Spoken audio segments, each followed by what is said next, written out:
about the media was that Islam does not give rights to the women.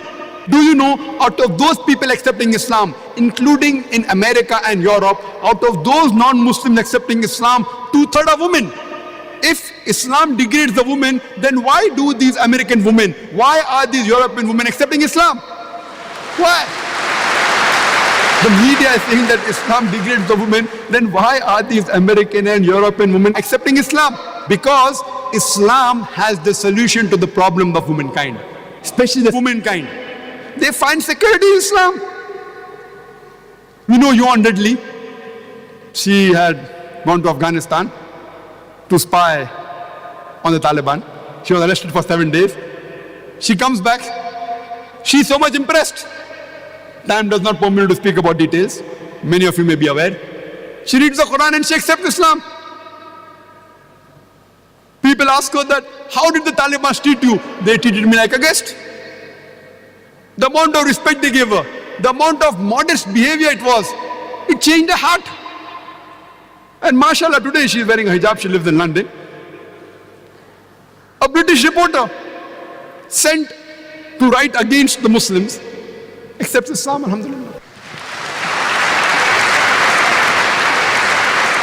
And after 9/11, whenever I go to America and Europe, there are more non-Muslims coming to my talk than before. More Americans, more Europeans. I believe in the verse of the Quran, Surah Al-Imran, chapter number 3, verse number 54, which says, Makaru makarallahu wallahu khairul makirin. They planned and plotted, Allah too planned. Allah is the best of planner. After 9/11, in the span of 9 months, in USA alone, 34,000 Americans accepted Islam. According to Yuan Dudley, in a span of 9 to 10 months after 9/11, 22,000 Europeans accepted Islam.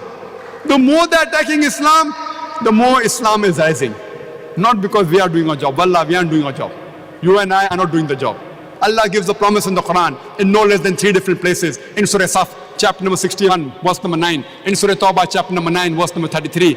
And Surah Fatah, chapter number 48, verse number 28, Allah says, هُوَ الَّذِي أَرْسَلَ رَسُولَهُ بِالْهُدَى وَالدِّينِ الْحَقِّ لِيُظْهِرَهُ عَلَى الدِّينِ كُلِّهِ. That Allah has sent His messenger with guidance and the religion of truth, so that it will prevail over all the other religions, over all the other ways of life. Islam is destined to supersede all. This religion of peace, this religion of haqq, will supersede all the other ways of life.